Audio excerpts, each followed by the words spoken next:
Welcome, friends, to the How-To Heretic. I'm Uncle Mark. And I'm Uncle Dan. And I'm Uncle Doug. And this is your user's guide to life on the outside. That's right. Leaving religion is the first step into a larger, better world. But it can also be a scary world. Things work differently now. Never fear. That's why we're here. We're your audio uncles. And with help from good friends and experts in all sorts of fields. We're going to share the stories and seek the knowledge to build a great life. After all, you only get one that we know of, so you'd better make the most of it. Boom shakalaka.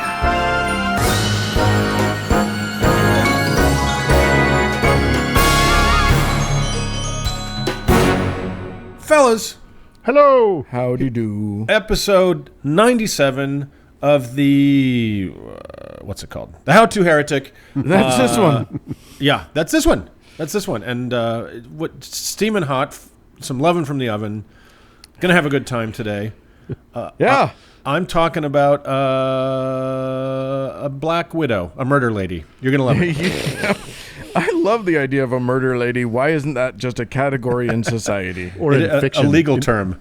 And I'm doing part 2 of my cliffhanger of the Mormon inciting incidents. Yes, indeed. More of them need to hang on the cliff. That's right. Maybe we can push them off this time.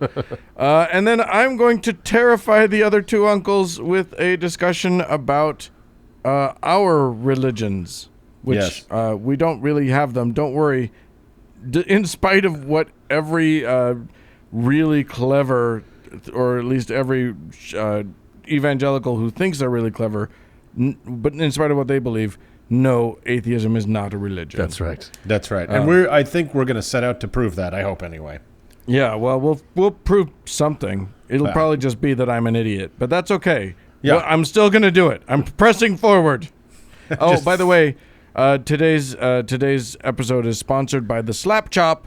Slap and chop your way into health and good nature. Slap chop. That's fantastic, Slap Chop. Thank you. With our patrons in the Wonder Bible and Slap Chop, we're unstoppable. Yes, indeed. They are giving us nothing, and we don't actually recommend their product. So that's good. Without further ado, let's Slap Chop the show. Toohoo!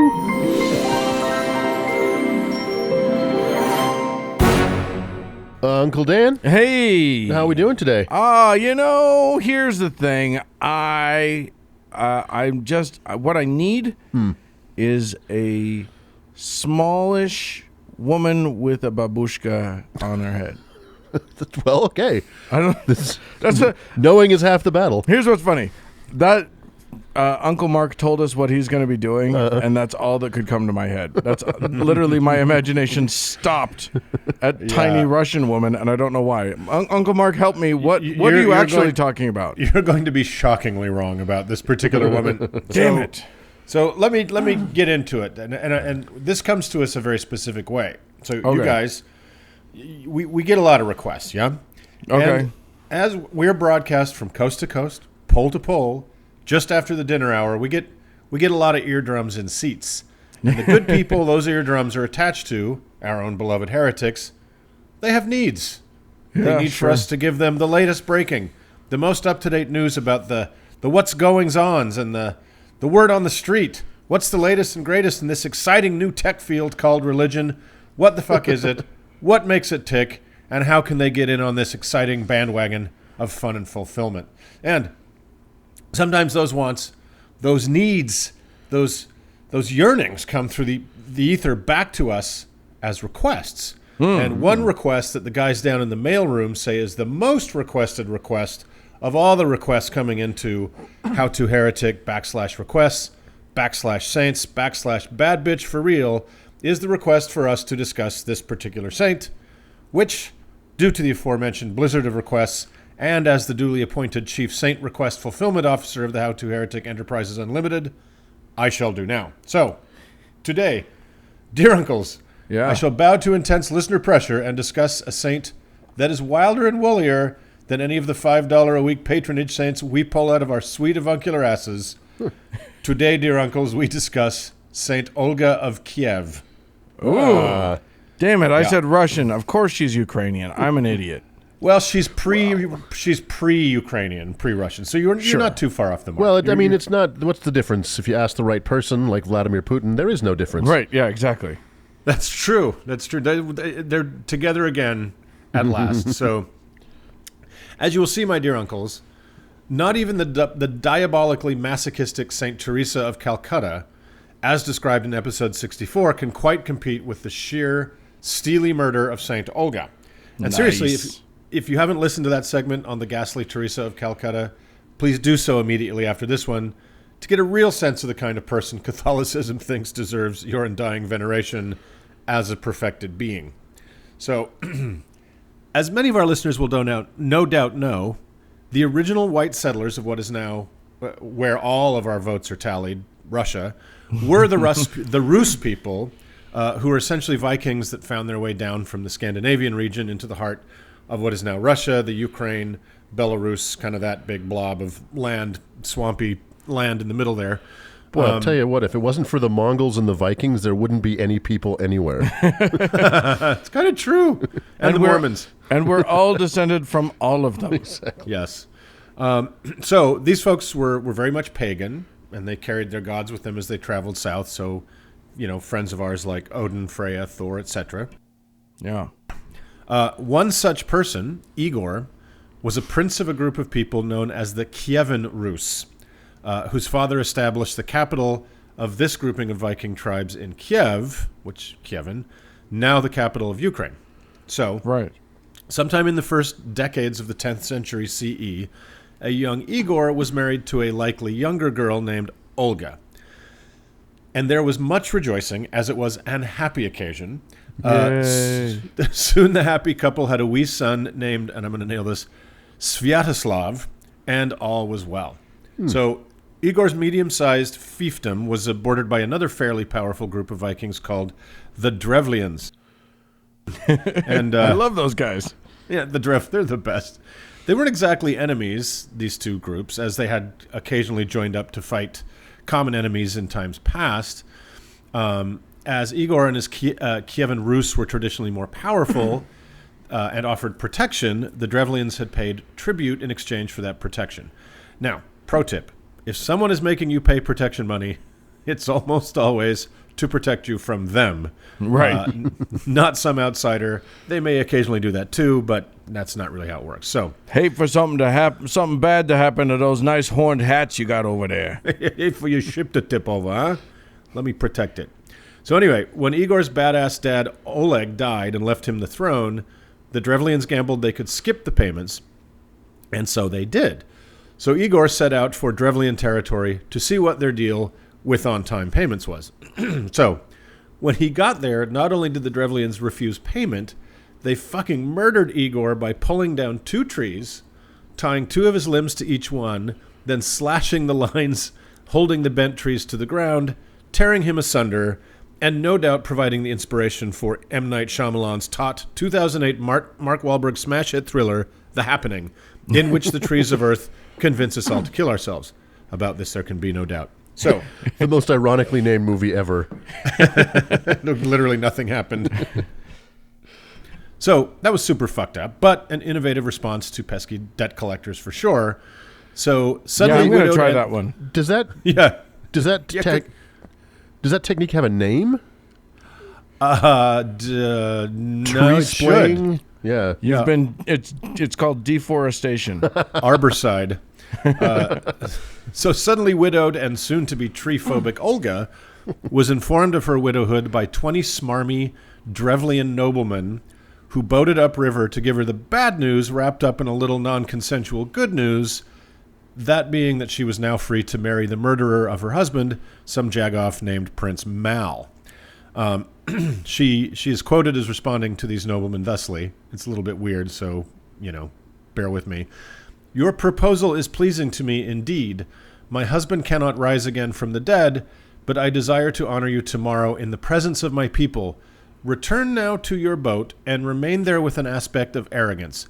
I shall send for you on the morrow, and you shall say, we will not ride on horses nor go on foot. Carry us in our boat, and you shall be carried in your boat. So, this will make sense in a second. So the following day, the good people of Kiev... that's a hell of a response to a proposal. Yeah, she's pretty composed, all things considered, right? So the following day, the good people of Kiev went to the river and lifted the beaming noblemen in their boat and carried them into the royal court, where they expected the surrender of the Kievan Rus in the form of Olga's acquiescence to marry Prince Mal, and were surprised instead to find themselves being dumped into a trench and quickly buried alive. Yeah. During their terrifying last moments, Olga inquired if they found this honor to their taste. So it was on between Olga and the Drevlians. Yeah. So because revenge is a dish best served really fucking quickly, Olga immediately sent a messenger saying she had accepted the marriage threat and asked for their most distinguished men to be sent to escort her to Dereva, which is the place where Drevlians come from, with the honor befitting the upcoming marriage union. So, because they did not yet know of the fate of the 20 negotiators, they did send their noblemen. Right. So, when they arrived, she said she would greet the sweaty travelers after they had a luxurious bath in the public bathhouse. And so they stripped and entered for a royal pampering and a good schwitz. Instead, the doors were sealed and the place was set on fire, burning the entire contingent alive. Like, Damn. Oh, Mother of dragons. yeah, right. She's just getting started. So, now can you guess what she did? Can you guess? I'm going to guess that there's a trick involved. She's good at tricks. She sent another messenger to say they were en route with the whole noble retinue, and so to prepare a massive feast with all the booze they could muster for her to properly mourn her husband, which was like a pagan thing when they had like a huge celebration rather than a funeral. When people but we still do the drinking thing. Oh, for sure. So she said find all the booze they could possibly find so she could properly mourn her husband, therefore clearing her conscience for the wedding to come. She was like, seriously, so much booze. Get all the fucking booze. Right. Such are the depths of my mourning. They can only be filled with booze.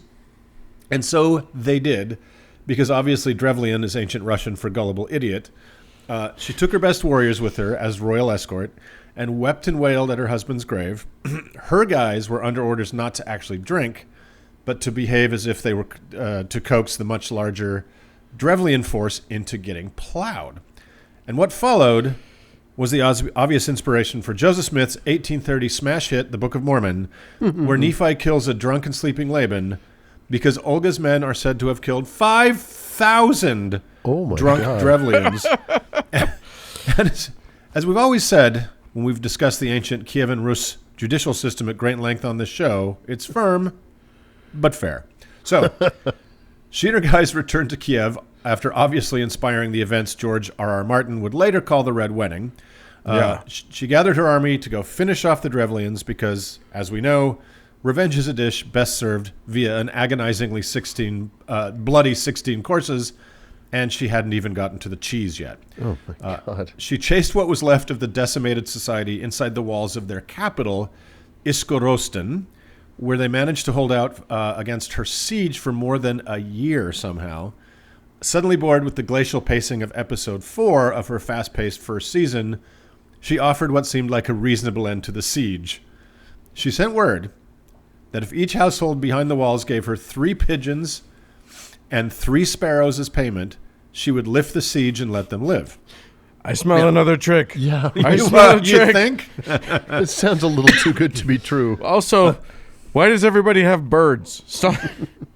Apparently, it was strange. a very bird-based economy. Now, if you're anything like me, 2 bird gift verses from the 12 Days of Christmas seem like a reasonable alternative to total annihilation, right? Sure. And so did the remaining Drevlians, who eagerly handed over their 6-bird surtax. And that was the end of that. Ha! Psych. No, it fucking wasn't. Have you been following this woman's character arc at all? She had her soldiers tie a chunk of sulfur to each bird with a long bit of string. And Oh my gosh. as Uncle Dan no doubt knows, this inspired the 550 BCE smash hit, The Book of Judges, in which a rapey idiot called Samson ties the tails of 300 foxes together and lights them on fire to burn up a dry-ass cornfield in the most efficient way humanly possible. And so too did Olga's nightmarish animal cruelty gambit pay off, as Iskorosten was burned to the ground when the flaming birds were released to fly back home. Jesus Christ. She had She had anyone fleeing the burning city hacked to bits or given away as slaves if they weren't singed too badly. And at last, the Drevlians were fully fucking broken. Okay, this woman's a saint? Oh, and I'm going to get to that. We haven't even gotten to the saint part yet. So I know you're asking, wowie, this is some major mass murdering, justified or not, for such a holy figure as a Catholic saint. And if you know anything about religion generally, the Old Testament at all, or just Catholicism specifically, a huge body count derived from horrendous suffering is more than enough to get you a book under your own name. Yeah. Or at very least a sainthood. Huh. But is that why war queen par excellence Olga of Kiev is a saint in both the Eastern and Western churches? Nope, it's not. She's a saint because in 957, she went to Constantinople and decided to become a Christian. And, as we well know, murdering thousands upon thousands of human beings isn't disqualifying at all if one wants to become or remain a Christian, unlike, being gay or maybe black. So, right. Olga became a Christian, went home to Kiev, and despite her impressive skills at revenging, she wasn't really able to convince too many people to convert, not even her son Sviatoslav, but she did watch over Sviatoslav's children while he was off carrying on the family business of killing the shit out of people. And she had a lot of sway over her grandson Vladimir, who then would later go on to become a Christianizing ruler in pre-Russia, therefore making her a post hoc Christian super saint. Oh my I guess. God. And that is why Olga, there is nothing worse than meddling grandparents who take your kids to church. That is some bullshit right there. If we've learned anything from Saint Olga, it's that. Yes. And that is why Olga is a saint. She is a saint to Christianity in the same way my long-dead grandmother is a podcaster, I guess. So, unlike most saints, she is credited with no miracles. She is the patron saint, only the patron saint of widows and converts, and, most obviously, the city of Winnipeg. Seriously. It's true. Why? That's good. But this Joan Wick of the 10th century Russia is not just venerated by the followers of Jesus, the Prince of Peace. She's inspired plenty of art and fiction, as you can imagine, over the years. And not just that of M. Night Shyamalan, Joseph Smith, and George R. R. Martin.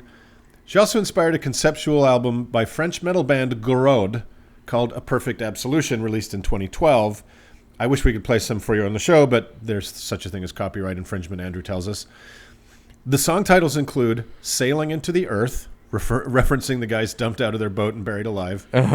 5,000 at the Funeral, for obvious reasons, and Birds of Sulfur, commemorating her incendiary bird incident. And it's actually pretty amazing, super virtuosic music if you're into high-speed raging metal, which I am ever since I read about Olga, the Widow from Hell. Yeah. So keep those requests coming in, heretics. The lines are open. That is the story of that little babushka Dan mentioned from Russia. Gotta love it. Don't fuck with Olga. I do not. Jesus. Well, thanks for that. I'm now eager to visit. I mean, between that and me having finished Chernobyl, I am super stoked to go to Eastern Europe now. So yeah, the Ukraine's where it's at. Let's. I think technically she killed more people than Chernobyl. She did. She very much did. Yeah. But Chernobyl, give it time. Chernobyl was a reactor, and I think Olga was an overreactor. Boo. She was proactive, not reactive. Yeah. All right, let's move on. All right, let's move on.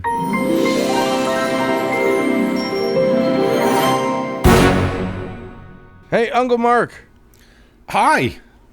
When last we left our Mormon heroes, yes, they were in peril as their brave leader had pepperboxed his way to heaven. That's right. They were pretty much all the way dead, was what had happened there. So that's the end of Mormonism, I guess, right, Doug? That's the end of that. Yeah. Well, yeah, exactly. Last week was kind of the Empire Strikes Back of the Mormon origin story, where the hero and his crew were laid low. And today I thought we could talk about the second half of that inciting incident of the modern Mormon religion. Yeah. And dear uncles, for those unlucky enough not to be living in the pretty great state of Utah, I'll get sick of that joke someday. But pretty great state. For the 9 people who think it's funny, I'm one of them.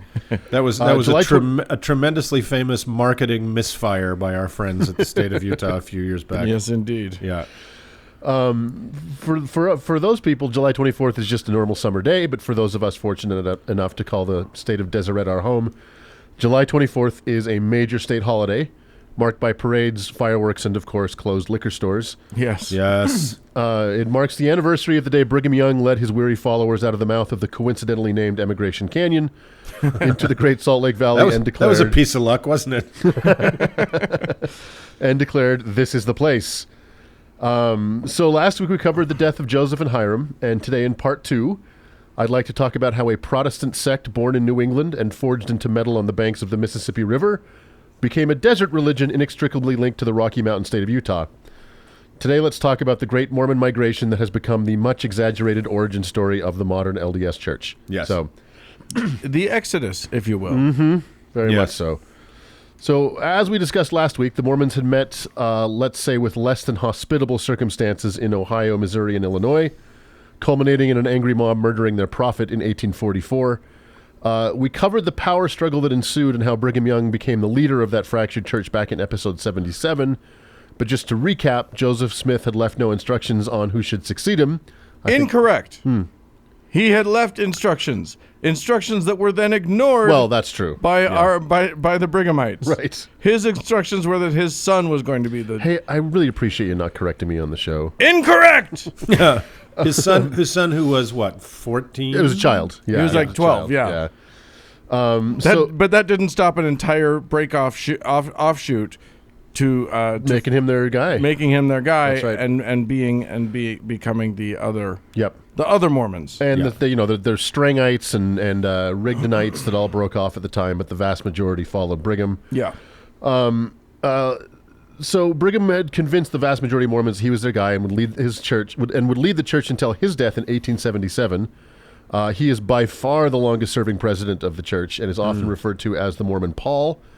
Since most of the actual doctrine and culture of Mormonism came from him rather than Joseph, I think it's just as apt to call him the Mormon Stalin, since his long reign was marked by violence, repression, and fear. Yeah. I like to call him the Mormon Miscavige. Yeah. You're both right. They all apply. Yeah. Well, today we'll talk about how he gained the nickname of American Moses. So back in episode 44, which was almost exactly a year ago, can you believe it?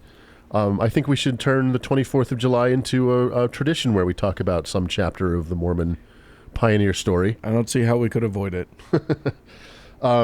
So the first Mormon pioneers who came and settled in the Salt Lake Valley is the subject of our talk today. So even before Joseph was killed, the Mormons were eyeing the West and had been discussing the possible relocation of the saints outside of the country that had treated them so badly.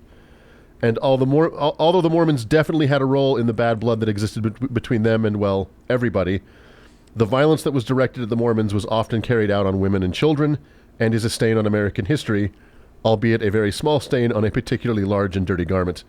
So, and remember, like Baltimore. It was literally... That's right. Exactly. It was literally legal to kill Mormons at this time in Missouri. Jesus. Wow. That was on the books. So there was an extermination order. That's right. So, however, the Mormons had been forced out of several states before finally turning what was a swampy bend in the Mississippi River in Illinois into their own capital city of Nauvoo. They had invested heavily in the city and were loath to leave, partly because they knew they would only recoup pennies on the dollar from their neighbors. They knew this because it had happened to them already in their many forced migrations. By the time the Mormons decided to leave Nauvoo, it was nearly the size of Chicago in Illinois. It was a huge city. Not current Chicago. No, not Chicago. current Chicago. Chicago then. Okay, you're still getting a little on my back over here. Get all the way off my back. But the death of Joseph and Hiram did not end the violence and hostility towards the saints. And so Brigham made the decision that the United States was no place for Mormons and began looking for a new home out west. He specifically wanted land that nobody else wanted because pretty much every time a Mormon had a neighbor, one of them ended up dead.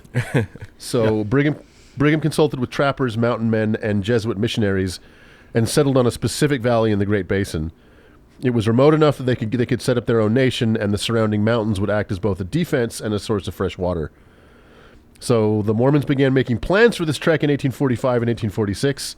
As you might imagine, uprooting well over 10,000 people, disposing of all their property, and securing enough oxen, wagons, and supplies to move them 1,500 miles was quite an undertaking. It should be mentioned here that Brigham Young was not a creative man, but he was an organized one. Yeah. He had a knack for logistics matched only by his lust for poontang. Had Joseph been the one to lead the the word we use? Poontang? Yeah. You know what? Okay. It's in my notes. It's not being corrected by the computer, so it's a real word. There you go. You spelled it properly, is what you're saying. I did on the first try, which is crazy for me.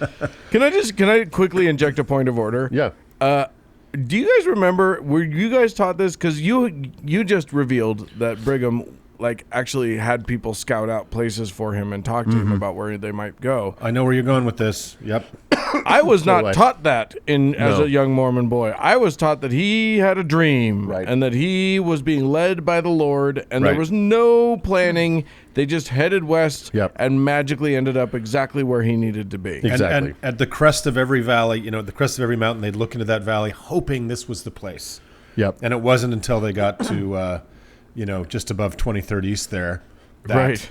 he finally said, yeah, I was taught that they had no foreknowledge, which is utter bullshit. Utter bullshit. It would be also extraordinarily irresponsible. Yeah.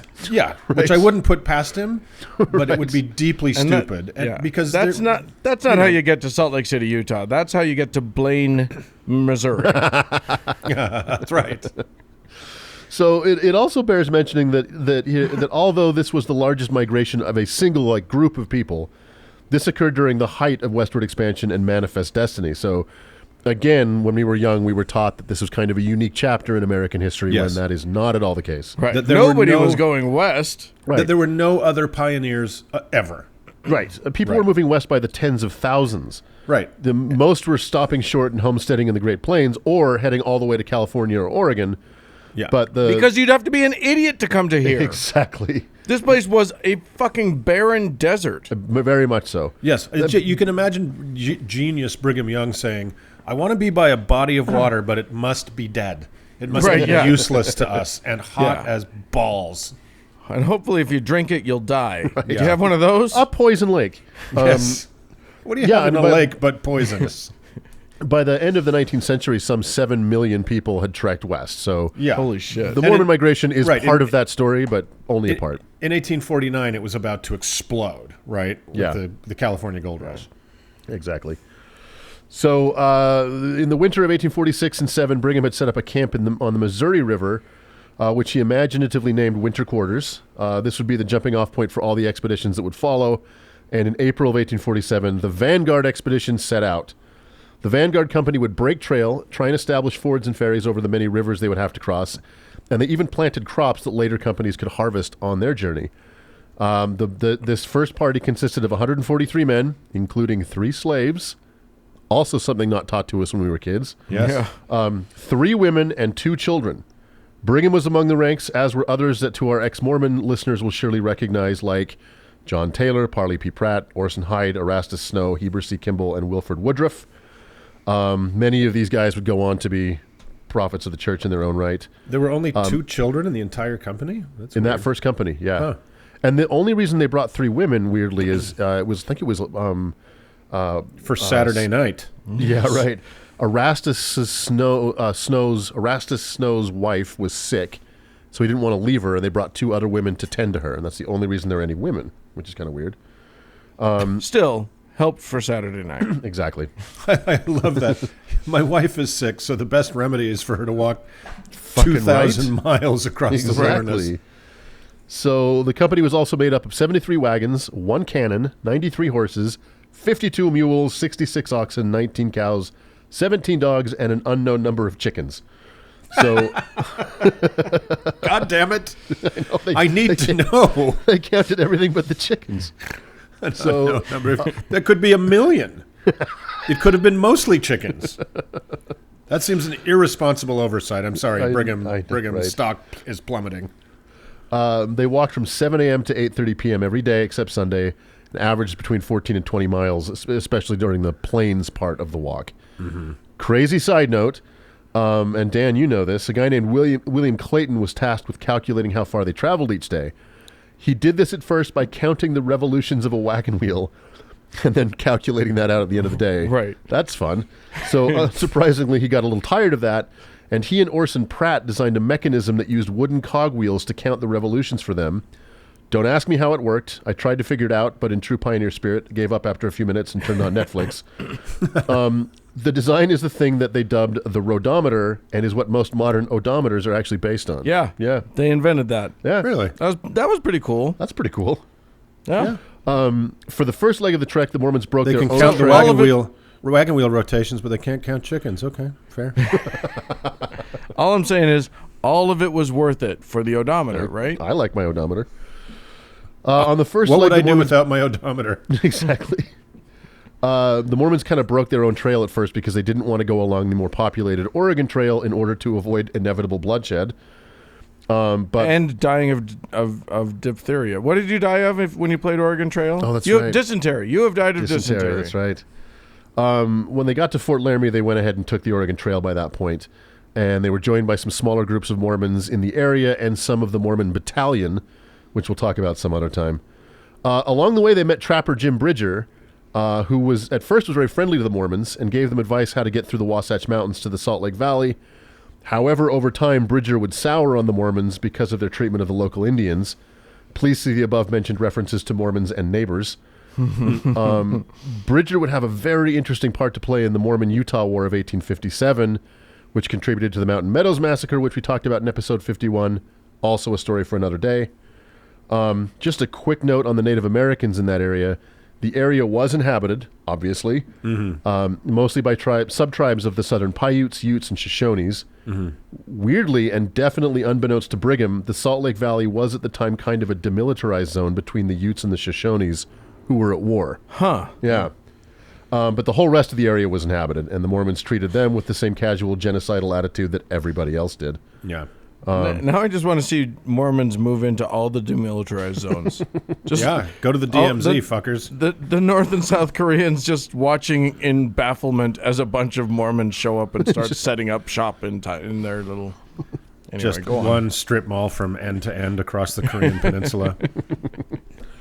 As they made their final push to the mountain passes, many members of the group took sick with mountain fever, probably caused by wood ticks. Brigham himself became very ill and made the last leg of the journey bedridden. Finally, on July 21st, Erastus Snow and Orson Pratt were the first two Mormons to enter the Salt Lake Valley. They did a brief reconnoiter and immediately began diverting water from what would be called City Creek and planted potatoes and turnips. Yum. Yeah. Days later, on July 24th... Go ahead, sorry. No. Okay. I didn't realize they did that before Brigham arrived. Oh, yeah. Yeah. On July 24th, a few days later, Brigham Young entered the valley and spoke the immortal words, "This is the right place, drive on." Yes. And who was driving? Who was driving, by the way? Heber C. Kimball, actually. Well, wasn't it Green Flake?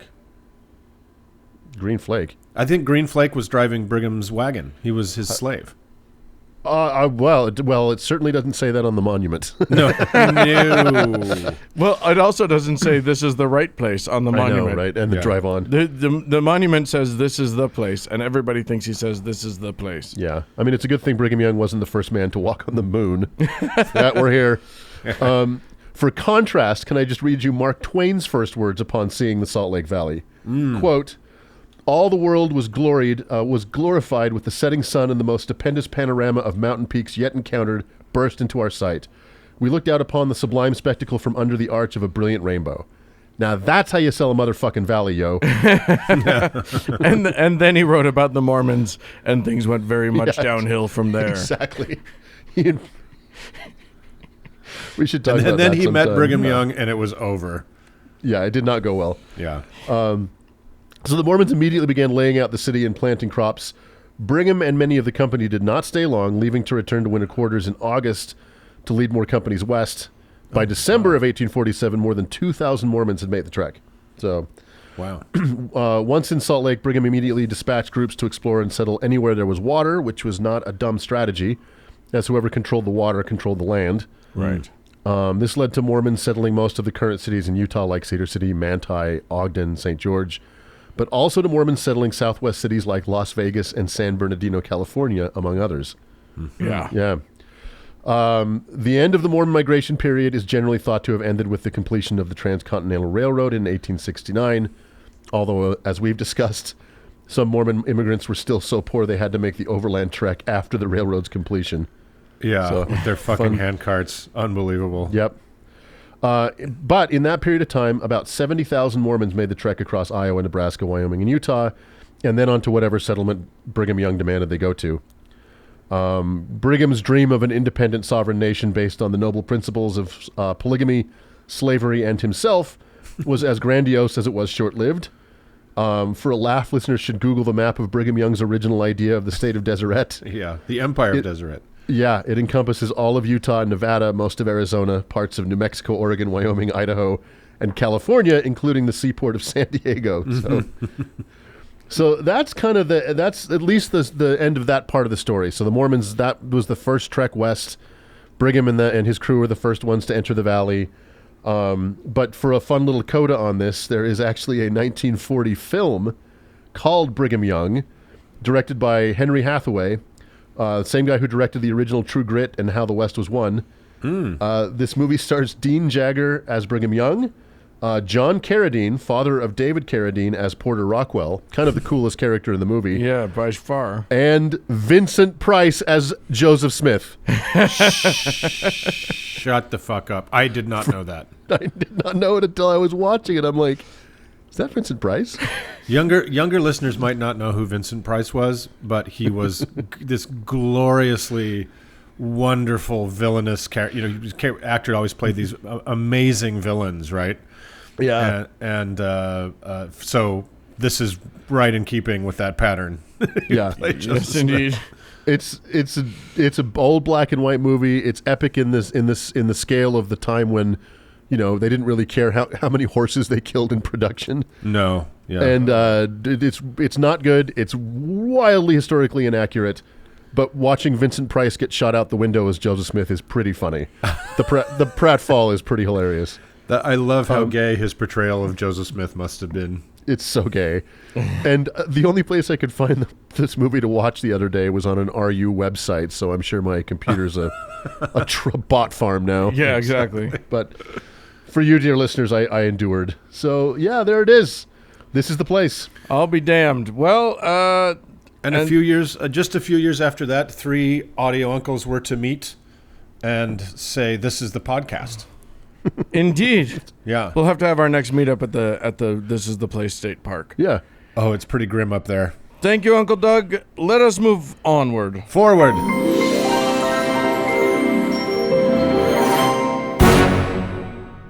Well, fellas. Hello. Yeah. You know, we are, in spite of all that we say, entirely listener supported as a That's show. right. That's right. All of our bills are paid by the good folks whose ears we touch. That's And- The other patrons are just aspirational. You are the real ones. Yes, indeed. That we do aspire to slap chop kinds Yes. of levels, but until we get there, it is just you, the listeners, and we have a couple people to thank this week. New listeners, Holly by golly, and Neil. That was her name. Now it's not me making a play on the name. I suppose her. Anyway, Holly by golly and Neil. Thank you guys so much for your contribution. Thank you, guys. If our other listeners suddenly realize, wait a minute, I'm listening to this for free. I'm not chipping in at all. I could totally chip in. Yeah. You know what you can do? You can pause the show right after I say this sentence, which is go to howtoheretic.com, click on the support us or whatever the fuck it says. I always get corrected. Yeah. And that takes you to the Patreon thing. You sign up. It's super easy. You pick how much you want to donate to us, And then double it. and then quadruple that. Stop being such a cheapskate, Set And it then- and forget it. and then you're done, just Yeah. like a slap chop. Yeah. So and if you can afford to sponsor us or send us a slap chop, go to any place you can give 5-star reviews. Give us 6, give us 10. Don't stop. Give till it hurts, and we love you. And we'll see you on the other side.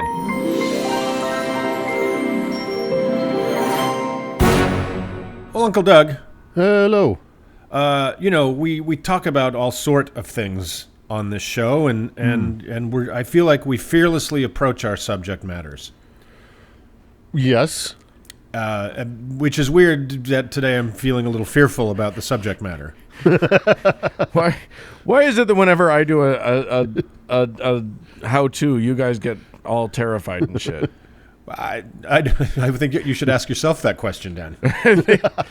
I think I'm just braver than you are. That must be it. So tell us, Dan, what are you how-toing today, buddy? Okay, here's the deal. Yeah. Our show, I don't know if you guys are aware of this. Our show has a religious bent to it. Have you guys caught on to that? Has that sort of revealed itself to you? I mean, I think you're reading between the lines, but sure. I thought it was more about bird law. Yeah. It is. I mean, sport. It's mostly those things. Yeah. But occasionally we dip our toes into the world of religion. We are the Andrew Torres of bird law. There's no question about that. Yes, indeed. Yeah. But I will say this. Here's the deal.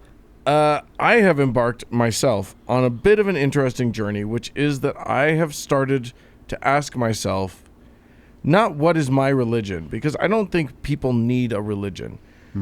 But, when I first started doing Thank God I'm Atheist, and when I, sort of injected myself into the world of post-religion and non-religion, a lot of people would write in and say, well, look, there's a bit of a void where church used to be. I don't know what to do with that void inside of me. I used to have a bunch of rituals that I would do that made me feel good, or I used to have a bunch of beliefs that made me feel secure, and so that got me thinking about what I would do, what if I were to create my religion, not a religion for anybody else. Because I don't have that particular brand of psychopathy, but mine is very different. Yeah. But I thought, what if I just wanted to? What would mine look like? What are the things that have come to be my ethos? What could my practices be that I would find helpful, that I would find useful, etc. So I thought you and I, fellow uncles, could sort of delve into what is the baby and what is the bathwater when it comes to religion, and what might be helpful. So that's where I started. Now I did go and try and figure out how we define religion, and I'll tell you what, Wikipedia has an entire page devoted to just the definition of religion, not defining religion, but a discussion of the definition of religion, because it's not easy. We like to think that it's pretty easy, but scholars cannot agree. Nobody can really agree. And dictionaries are fairly unhelpful. So a lot of people think that that it must include worship of a supernatural being. A lot of people think that it's just sort of an ethos or a series of dogma. So I don't know. I don't think we need to get too hung up on that. I think what we can think of, what we can talk about, and what we can ask ourselves is what is important in our lives? What should our focuses be?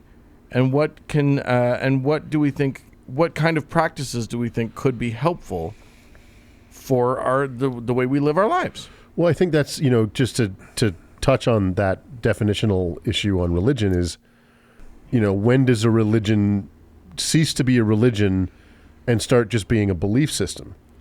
Because we all have belief systems. Sure. That, whether we acknowledge it or know it or think about it, there are certain things we think about the way the world is or should be, and that's kind of what motivates us to. But I think like most post-religious people, we've worked very hard to labor under a belief system rather than a religion, because religion to most of us is kind of a dirty word. Absolutely. Right, because it entails all of not just the dogma, the believing in things that can't be proven. It also brings with it all of the damage and the baggage. Yeah, Sure. the abuses, the attendant abuses that are almost impossible to carry on in a system like that without occurring. Right. Yeah. Great. So use another word if you like to. Let's call it a philosophy. Sure. But the thing that I like about the word religion is philosophy very rarely has a practice to it. You know what I mean? Like, you can have a philosophy about life, or you can sort of follow certain philosophical guidelines, and those can guide your the way you live your life.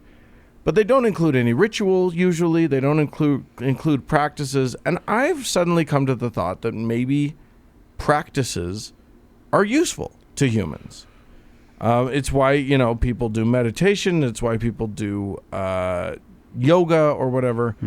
So I just think, maybe we can start to see it not as religion, but we can start to see that religion has some things to offer us.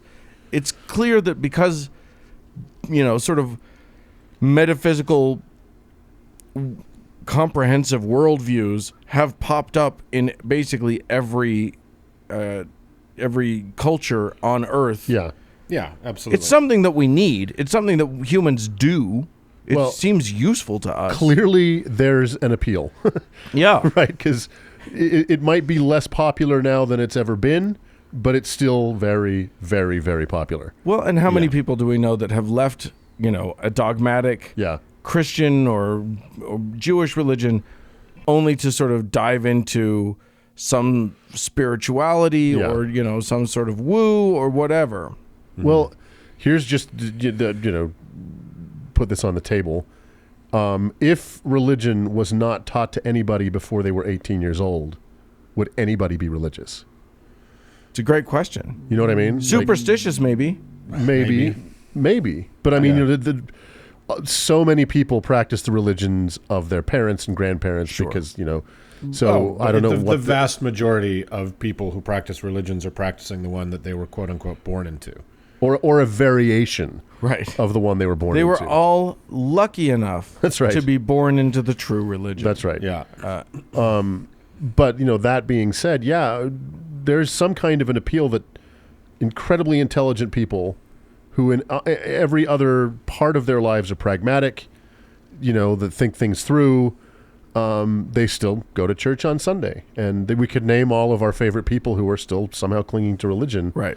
It fills a void in their lives, or it services them in some way. Yeah, absolutely. I think that's undeniable. Yeah.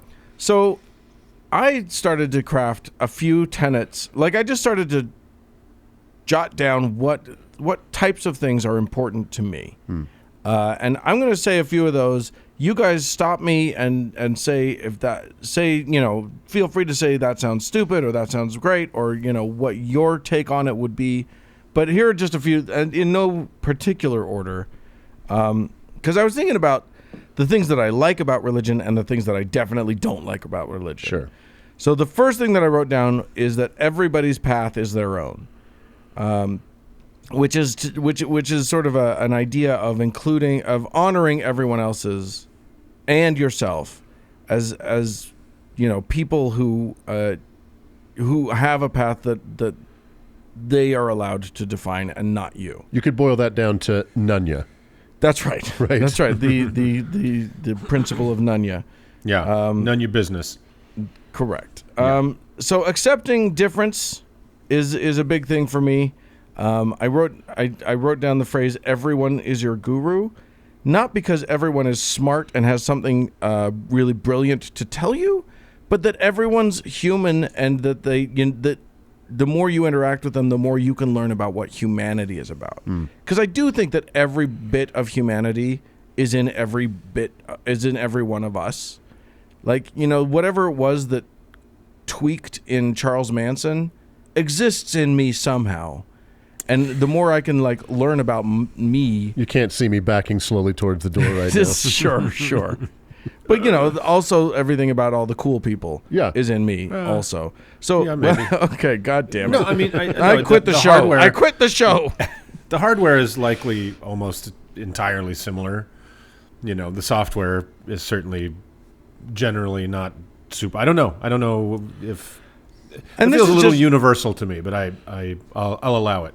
Here's the thing. I could be wrong, and that's another pretty important part of my ethos is always I could be wrong. Yes. So I strongly second that. Like, that is whenever I'm drawn into any kind of, some Christian wanting to combat online or anything, it's like, the difference between us is I start from I could be wrong. You come from this can never be wrong. This can't. Right. It is impossible that this is wrong. You have to enter any discussion, argument, or debate with leaving a door in your mind open to the fact that you could be convinced of something you don't currently believe. Yeah, absolutely. Sure. Yeah. And so that gets to like part of sort of what I decided was the main thrust of my religion.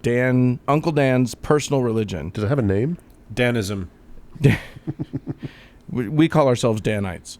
Anyway, self-confrontation is the thing that has become very important to me. And that is that, every time I think I know something, every time I get too certain of a thing, I got to ask myself some questions about it. As a matter of fact, everything that I see, every time I have a feeling that makes me feel uncomfortable or makes me feel confused, that's a great time for me to ask questions of myself. And to the extent that I am capable of it, not lashing out in those moments, not getting angry, not getting hurt, or not getting all of these ways that we respond to the world not working in the way that we thought it did. Those are moments where if I can have the presence of mind to self-confront rather than aggress outward, I feel like that's the smart thing to do, or that has served me well in the past. Well, and I think we can all agree to this. I don't think I've ever won a Facebook flame out or a Twitter war at all, because I don't think you can. No. But, I think you have to look at if you're willing to be self-reflective, you're almost certainly to be more successful in actually having a discussion with somebody. Absolutely. The most impressive thing that anyone can do in a Facebook argument is accept responsibility. And to be compassionate too. Did you guys ever see the moment where Sarah Silverman confronted some Twitter troll and literally just started to say things like, "I'm sorry, it sounds like you were hurt by something." Right. Yeah. And he's lashing out and calling everybody a bitch and a cunt and whatever. Yeah. And she just patiently was like, "Tell me about when you were hurt. Why are you so angry? Why are you in so much rage?" And I'm sorry about this, and it sounds like things were really painful for you. And it turns around so quickly. Right. And it turned out he had chronic pain, and she's like, "Oh, well, let's see if we can find someone to help you with that." And she did. Someone did. Wow. Yeah. And it's like that's the only way that you're going to ever win a flame war is by not flaming. Yeah. Well, I guess to your burgeoning religion, before we have a schism, I would contribute my, what I think is the fundamental to whatever faith I would create. Yeah. Empathy.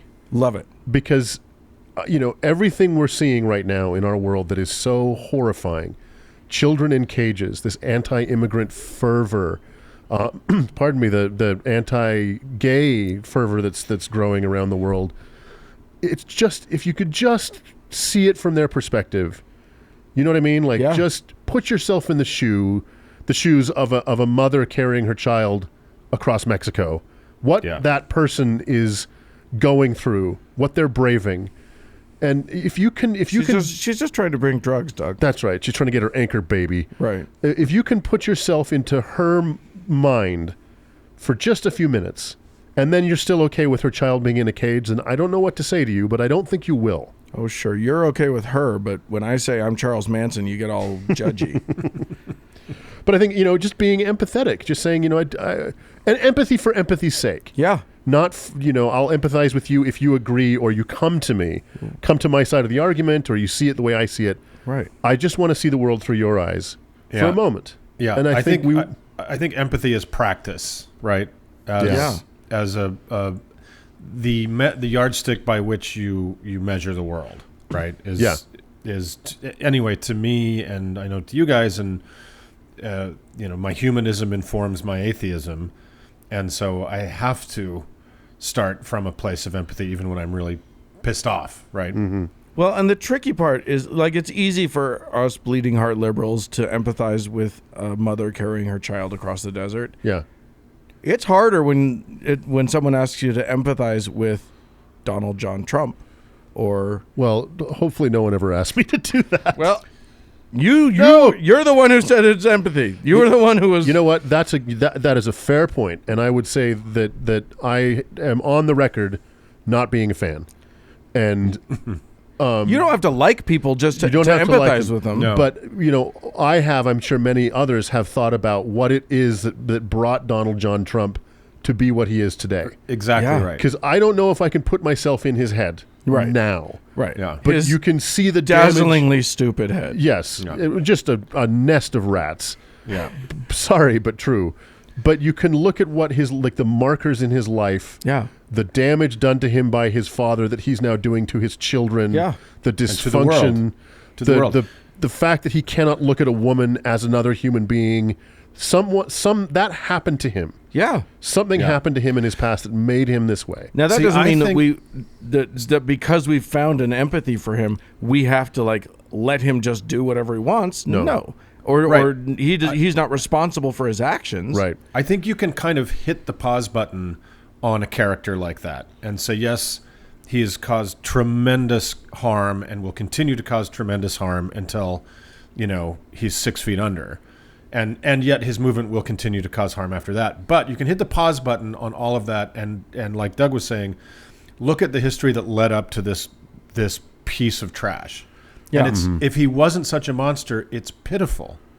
It's a pitiful, sad story of a human being, that maybe wasn't born emotionally defective like he is, but that was inflicted upon him. Yeah. And so it's sympathy for the fucking devil. And I know that's a weird thing, but that understanding of people makes them no longer two-dimensional, right? There are no saints, there are no villains. Everybody's someplace in between. And the act of empathy and trying to understand how a person arrived at a place is how you allow that depth of understanding to happen, right? As Dan was saying. How are we going to distill this into a platitude? Because I feel like none of this works until we can. It's blessed funny. Are the peacemakers. No, it's funny. You should say that. There's an exercise I've seen done where, in regards to the Ten Commandments. Yeah, the Ten Commandments are supposed to be God's perfect set of laws. That we've discussed in this show many times. Are far, far, far, far, far from it. But if you gave everybody in a room a 3x5 card, a pen, and 5 minutes, they could come up with a code of living or something, some kind of a maxim, right, superior to the Ten Commandments. You know what I mean? Like, we could do this. We could say, okay, whatever this dictum is, your first. You said dictum. Your first thought of another person should be from their perspective, or something like that. Right. Yeah, I mean, I think that's all of this is valid stuff. I think the point here is that I think there's value in sitting down and asking yourself, what is my value system? What is important to me? And then dig deeper. You know what I mean? Like, get under the thing. So if you say your value system is empathy, can you apply that to the hard cases? Can you keep applying that? I think it's critical. If that is part of your value system, what's the point of empathy if you only apply it to those with whom you agree and whom you love? Yeah. Right. Yeah. Exactly. If you apply it to the awful people in your life or in the world, then you also understand them better. And so many people turn off empathy the second somebody isn't what they thought they were. Yeah. Well, it's easier to just, cast somebody as a two-dimensional character. Right. Because, you see these people clamoring for people to be in cages. Yeah. I so viscerally disagree with that point of view that it is troubling for me to try and see what they might have a point, or to see what they think their point is. Right. You know what I mean? Like, I don't want to do that. It's so much easier to cast their point as to set up a straw person of their point, right? And just cast them as bad people. They're clearly just evil. They're stupid, or they're whatever. But no, they're not. One of my first impulses whenever I see the pictures of and they're generally older, the frothing, screaming, snarling Trump supporters at his rallies, clearly attacking the press person who's taking their picture. Right. My real first impulse is, what happened to them? Yeah. Why are they doing this? Why are they behaving this way? And I'm sure I disagree with them about everything in this life, but I feel bad. They just need to join Danism. It'll fix everything. And I want to be clear about this too. Is part of, what certain philosophies are frustrating to me, because at the end of the day, there's no course of action. Like, you can empathize with somebody and see the point of view, and they can still be totally wrong. Right. You know what I mean? Like, yeah. I get your point, but you are in every possible way incorrect. Right. You know what I mean? Like, empathy doesn't mean I have to come over to your point of view or not act. Correct. If you're acting badly. Right. Right. But if anything, it helps you understand how to go about pushing back against these things. Yeah, I mean, and I think that this is one of the sort of overarching points that we've discovered is that the point of having a quote unquote religion or an ethos or something like that is that it's about relating to the self and relating to other people. And how can you do that in a way that's going to be most useful to you and to them? And I think that maybe that's the point, is that we need to continue to really work on how we do that in a way that best serves humanity. Right. Because, the hope, I think, of all three of these uncles is that religion would just go away. Mm-hmm. I don't think dogmatic religion is actually helpful. I think it hurts more than it helps. However, we still need to be able to interact with each other in a way that's going to be socially positive. Yeah. And I think this is sort of these thoughts and these, this work, and I think it needs to be a work. It needs to be something that we do are what's going to eventually get us there. Well, and this is one of if there's a theme to this podcast, it's religious hypocrisy. Right. Right. If these are convictions and these are things that you want to live by, you're right. You have to apply them when they're the hardest, which we see so many religious people immediately cast away. What are the harder parts of their religions when the going gets tough? Right. And if casting empathy is your dictum. Sorry, we got to get you again. And then you don't do it when it's hard. Then it's not a part of your belief system. It's just something written on the dirty car window. Yeah, you need to figure out something that's gonna guide you on a deeper level. Right. Or you need to find a way to commit more fully to your own philosophy. Yeah. Then again, I could be wrong. Well, there you go. I'll tell you one thing, Uncle Dan. Very good. I think back on all the rituals and things we used to do as Mormons. Mm-hmm. There is not a one of them that I miss. Right. They didn't serve anything. They didn't serve anything. They were busy work. And busy work is, if a ritual is busy work, what's the fucking point? I don't know. Maybe some people really dig that stuff. I don't know. I mean, sure. I wish I'd been raised as a whirling dervish or something like that. There you go. You are good at turning around. It's true. You're very good at spinning. Go out and have this conversation with your friends or something. I don't know. I've got nothing to offer so much as just questions, but I just thought it was an interesting question that has come up repeatedly since I started atheist podcasting. And I just wanted to get you guys' take on it. Mostly Mark's, so thanks for chiming in so much. I really enjoyed listening to this segment, guys. Get out there, listeners, and start yourself a cult, because we need material. That's right. With that, let's just move on. Let's move on.